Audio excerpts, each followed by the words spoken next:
The closing of the door woke Jackie up from her short nap. Glancing over at the driver's seat and not seeing Amanda, Jackie looked out and saw a building. She quickly understood that they had arrived. Returning the chair to its original position, the door opened as the chair finished. "Did you have a nice cat nap?" Amanda asked. Jackie laughed. "Even though it was short, I feel like it was several times better than sleeping in the field. The creature comforts have really spoiled me for my old self, which was used to laying on top of rocks. I'll let the higher-ups know that you're satisfied with what we're doing." Amanda gently smiled. Getting out of the car, Jackie followed Amanda, who led the way into the building.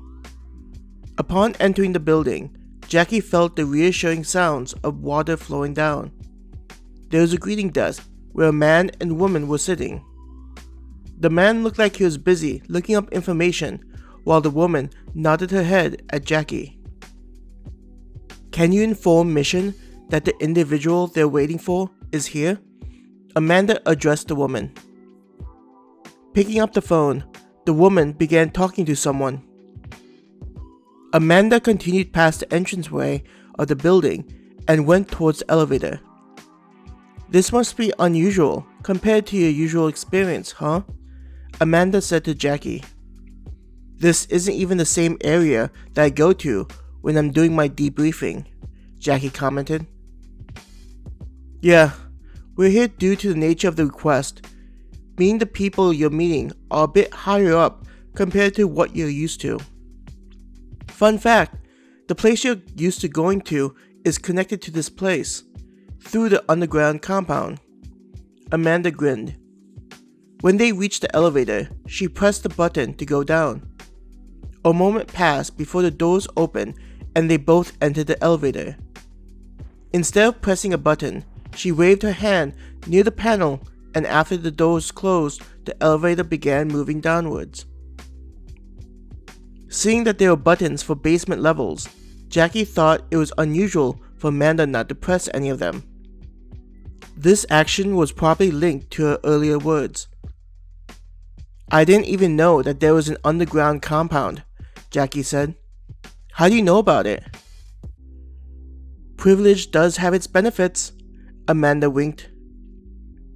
Jackie realized that if the underground compound connected the multiple structures, she wondered if the subterranean area was the actual base. The fact that the higher-ups were showing her all of this, it meant that she was likely being assigned a mission that wasn't available to just anyone. It wasn't the first time, or likely the last, where Jackie felt like there was more to Star and Moon. Glancing over at Amanda, Jackie saw that Amanda was looking at her with a Cheshire grin. "It's like an onion. That's the best part of this company. The moment you think that you've seen most of it, you realize that you've only seen a fraction of it. An example is the missions you've been on to those other areas, like something out of a children's book. Going on those missions is only available for those similar to yourself and the talents you have," Amanda said. "I'm looking forward to seeing how you react to future revelations." When Jackie was going to ask Amanda what she meant, the doors opened to reveal a spacious area similar to the lobby. People were walking about, some at tables with devices similar to the tables carried by the workers and Amanda. "This is one of those revelations. By your expression, I don't think I'll be disappointed," Amanda giggled. "We'll go over to where you can get cleaned up, like I promised." "That would be much appreciated. My suit is pretty fragrant, which I'm surprised you can handle that. Most people would be keeping a healthy distance away from me and my musky scent," Jackie joked. Laughing at Jackie's comment, Amanda led her out of the open area and towards a hallway. There was a sign on the ceiling that gave room numbers, bathroom symbols, and shower symbols. Turning her head, Jackie observed the other signs to get a better sense of everything that was in this area. A sign marked cafeteria indicated where food could be found. Something that she didn't understand was the two terms she hadn't seen before. One of the words was Battle Arena, League Training Facility, and the second was Bio Area. "What's the Battle Arena League?" Jackie asked Amanda. Amanda looked surprised by Jackie's question. After a moment, there was a look of realization. "I'm guessing you're not a sports person or don't have a lot of time to watch?" Jackie shook her head. "I tend to spend a lot of time training or watching my dramas when I need to relax after a mission. I've never been a big sports person, and neither Lucy nor Lulu appear to share an interest in it." Star and Moon created a relatively new sports league to showcase some of the technologies it has at its disposal. It's called the World Athletic Battle Arena League, a fun sport that also allows the company to earn revenue and good publicity, Amanda said. "Basically, players wear a specialized suit and utilize a variety of weapons inside of a large arena, fighting against monsters and the opposing team. The younger generation has become enamored by the sport, and we're slowly trying to penetrate the older generation market." "It sounds familiar to one of the missions I was on, where the team traveled to that place with a flood of enemies. You guys must be hurting with the emergence of the modified humans," Jackie remarked. When they reached the shower area, Amanda plainly indicated for Jackie to enter and didn't answer her question. Figuring that Amanda was being purposely mysterious, Jackie didn't concern herself with the lack of an answer and made her way into the shower area. Feeling her hair free and no longer constrained inside the helmet, Jackie felt her mood change for the better. Though being in the field and not having the ability to shower was something she was used to, the sensation of taking a relaxing shower and putting on clean clothes never failed to satisfy.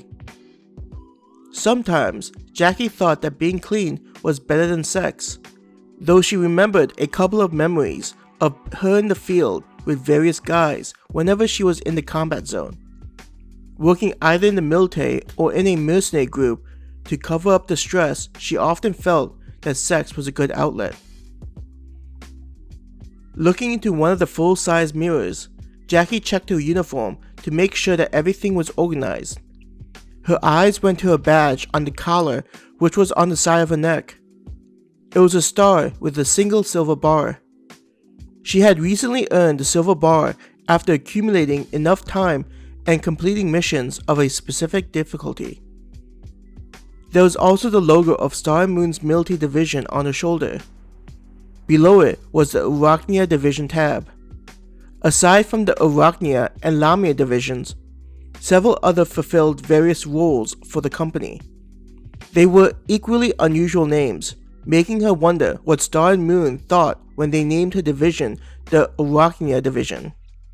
Jackie also enjoyed a nearly full black uniform with blue highlights. After seeing that everything looked ready, she headed out of the locker area where Amanda was waiting. Jackie found Amanda tapping on the tablet she had been carrying, likely answering messages or checking her schedule. "With the suit on, you look rather formidable, but with the uniform, you look respectable. Definitely looking like a leader, with all the elements on your uniform coming together," Amanda mused as her eyes checked out Jackie's figure. Glancing at her tablet, Amanda looked at Jackie and motioned with her hand. "We are still on time, so I'll have you continue down this hallway." Jackie nodded her head and followed after Amanda.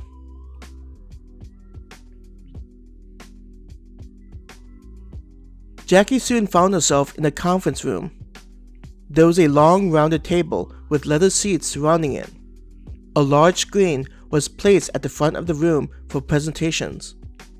Standing behind her was Amanda, who was relatively quiet. "They are arriving now," Amanda said as if predicting Jackie's question. The door opened just as Amanda finished her statement. Several women entered, wearing white uniforms that were similar to her own. Jackie stood up at attention the moment she noticed the group wearing similar clothing. Even at Star and Moon, there was a lot of military protocols that transferred over. The fact that Jackie was waiting for them meant that these people were higher ranked than she was. Looking at their collar, Jackie noticed that each of them had the Star and Moon overlapping one another, instead of the individual Star and Moon. These women were equivalent to generals in the military, making Jackie feel a little uncomfortable. Why was I summoned by these people? Based on everything I know, it's not because I did something wrong. Jackie tried to reassure herself. She could feel sweat beginning to form on her back, which was a typical reaction for anyone in her position. Jackie finally saw that there were 5 of them. 2 of them had brunette hair, 1 of them had black hair, and the last 2 had red and blonde. They appeared to be in their late 30s or early 40s, though she knew plenty of men who would try to hit on them. Behind them were 5 workers, like Amanda. After they had sat down, the one sitting in the middle, the red-haired woman, said, "At ease, team leader." Jackie moved to parade rest until she noticed the woman motioning for her to sit down. Sitting down, Jackie felt relief since the odds that they were going to reprimand her was low. Jackie Kensington, recruited on the field during your time with a different private military company headquartered on the Euridian continent in the country of Salus.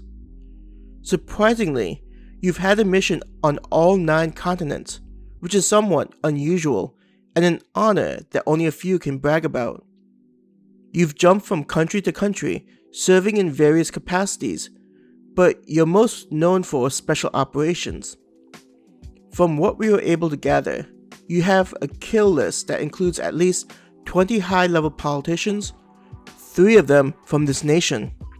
The red-haired woman listed information about Jackie, though she was surprised that they knew the exact number of politicians she had killed. The fact that we know the information we know isn't a failing on your part or the country you're working for, but instead a demonstration of Star and Moon's intelligence gathering ability, the black-haired woman said. The woman flashed Jackie an understanding smile as if she understood Jackie's surprise and possible annoyance at the sensitive information being known. Jackie nodded in appreciation at the information and the attempt to save her face. You've been with us for a while, even before we revealed ourselves to the public. Even being assigned to one of our special teams, which is allowed to travel to other locations. The red-haired woman continued. It's rather impressive that you're able to accomplish so much at such a young age. While other people are attending university classes, you have been training on how to kill more effectively and efficiently. It's rather appropriate that you were assigned to the Arachne division, where you've done very well for yourself. Thank you, leader, Jackie said, her mind trying to anticipate what was happening. We didn't invite you here just so you could listen to us praising your achievements. There's an assignment we feel will go well with your skills and talents.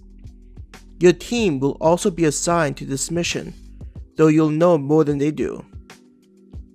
Your team will think that they are on an observation mission and the target himself, but they won't know the full scope, the woman said. Leader, I'm confused as to the need for secrecy. All my team members are on the same level for classified information. Jackie tried to bridge the mission and what she knew. This time, the blonde-haired woman answered. This is due to how sensitive the information is. You'll be given a taste of one of the most classified information that Star and Moon has. So do not attempt to pull on the thread in your desire to know more. Trust me, you'll not be happy if you peek behind this curtain. What I'm saying isn't a threat in any way, but a literal fact. The blonde-haired woman looked at the others and then looked back at Jackie. Your next mission is to observe someone of great importance to Star Moon. Do you believe in a god? She asked Jackie. Jackie felt her eyebrow twitch at this sudden question that didn't seem to have any relevance to their current topic. As someone who has seen the meat grinder called the battlefield, I have never once seen any indications that someone actually gives a shit about us. She was careful to remove the edge in her voice that would typically be present when some idiot asked her the same question. Each of the leaders sitting across from her was grinning at Jackie's words as if they understood where Jackie was coming from. The blonde-haired woman smiled and had a strange look on her face. This person will change your mind, so I recommend that you treat him as if he's a god made into flesh. When you understand what he represents, you'll soon find yourself coming to terms as to the purpose that Star and Moon serves. Listening to what was being told to her, Jackie could imagine what she was about to get herself into.